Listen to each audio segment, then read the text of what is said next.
Hello. Welcome back to my channel. My name is Jennifer K.O, and in case it's your first time here, I want to thank you sincerely. Thank you so much for choosing to be here. Thank you for watching my channel. Thank you for subscribing, for sharing my videos. I truly appreciate that. God bless you all. Thank you so much. All right, I have a quick question for all of us. Question goes by: what do you understand by the word authentic life? And on a scale of 0 to 10, how authentic do you think your life is? Please let me know down in the comments below. I would love to see your answers. All right, we'll be back.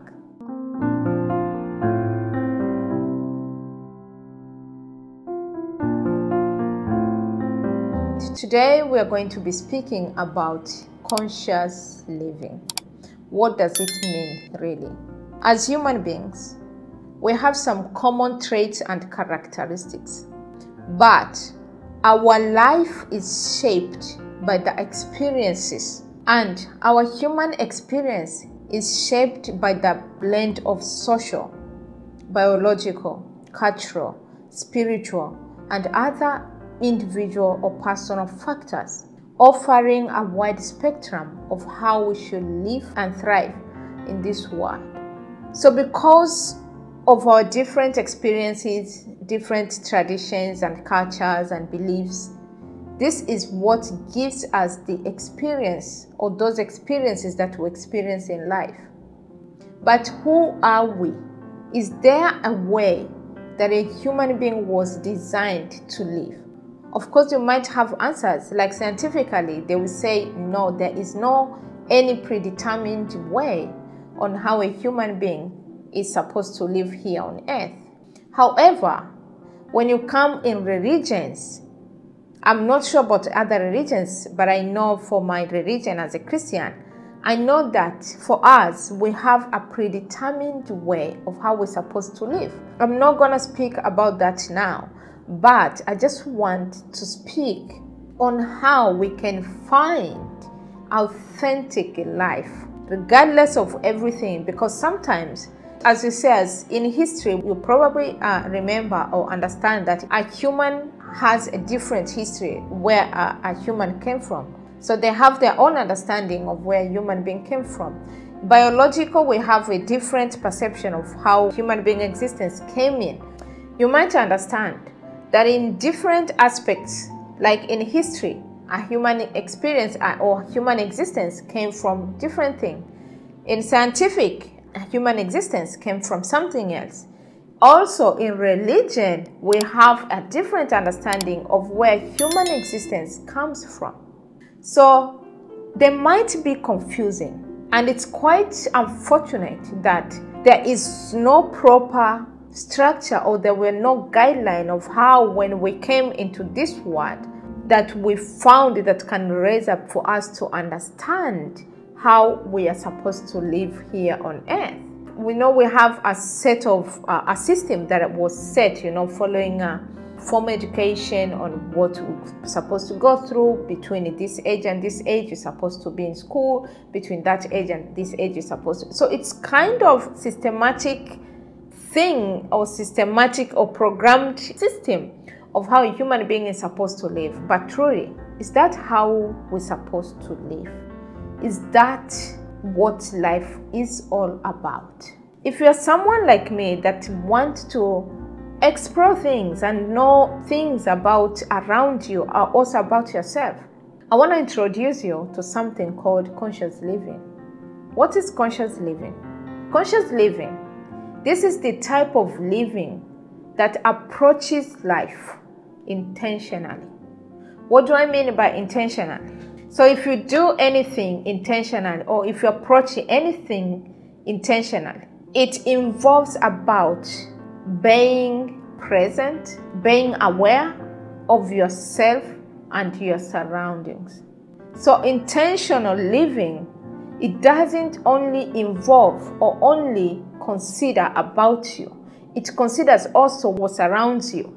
So this means your environment, people surrounding you, and every other factor.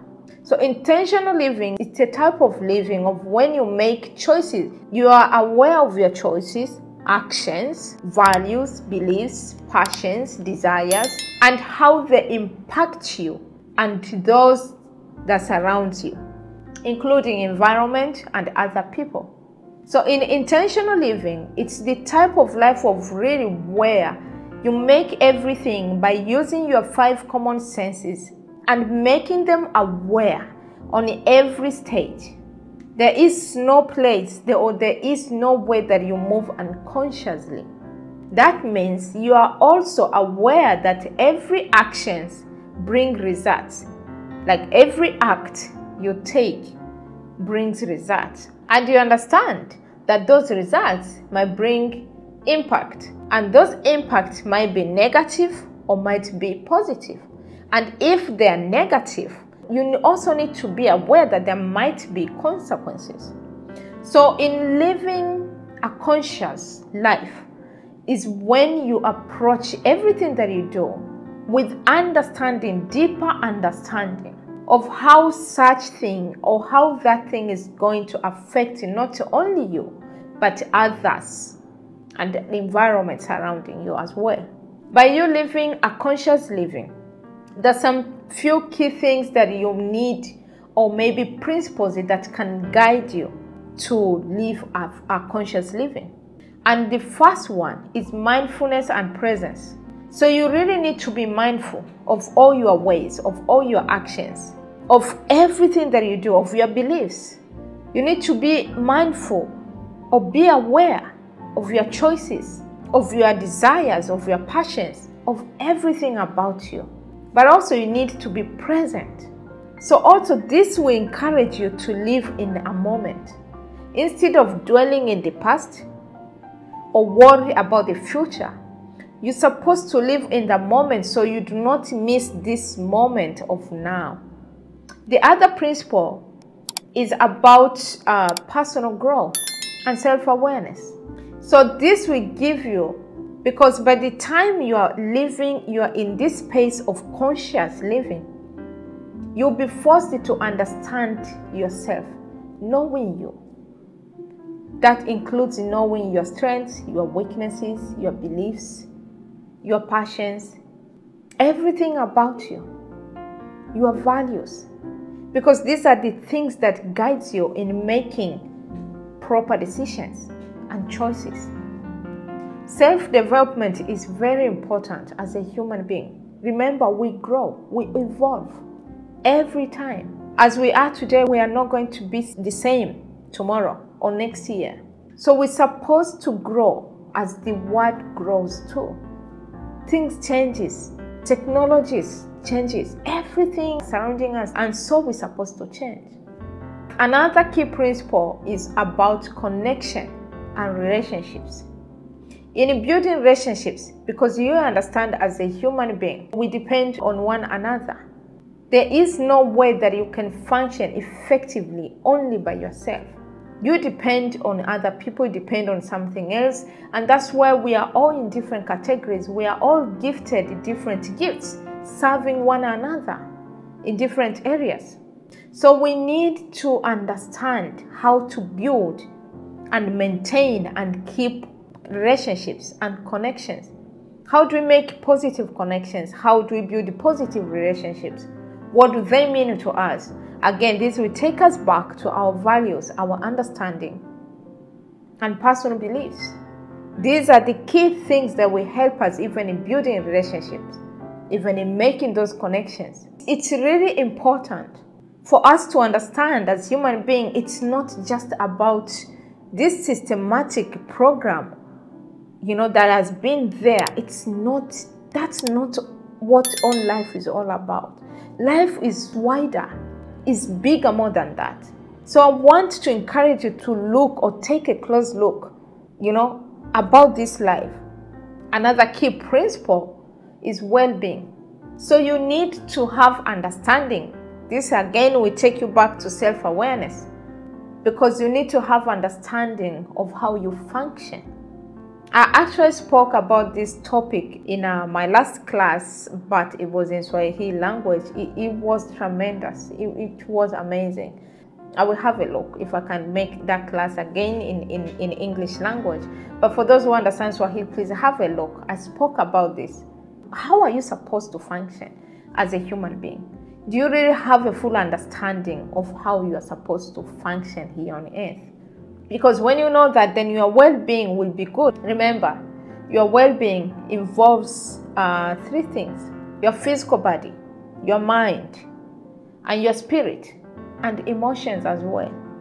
You need to have understanding of how you keep your body safe, how you keep your body fit, how do you keep your mental, how do you keep your mind right, how is your mental state, how do you keep your spirit. All this works together to support you in every experience here on earth. These three have supported you. So it's really important. And the other last key point or principle is about environment and social responsibilities. As human beings, we reside here on earth. This is our environment. How do we keep our environment? How do we keep it eco-safe? How do we maintain what we have? How do we reduce the harm? How do we keep the environment safe for us and the coming generations? We are also socially responsible to one another. How do we keep our community safe? How do we support financial growth, physical growth, social growth? How do we keep ourselves safe? All this can be achieved only if we try our best to live consciously. So back to the question that I asked you in the beginning. How authentic, or what do you understand by the word authentic? Let's start there. So authentic life is the life of when someone is living to a true self, embracing your values, your personal beliefs, without compromising or conforming to social expectations. So tell me, how authentic are you on a scale of 0 to 10? How authentic do you think your life is? Are you someone that walks in your values, making decisions that are based on your values and your beliefs without compromising with the social expectations? If so, on a scale of 0 to 10, where are you? I hope you have enjoyed this video. If you have, please give me a thumbs up. And don't forget to subscribe. Thank you in advance. I'll see you on the next video.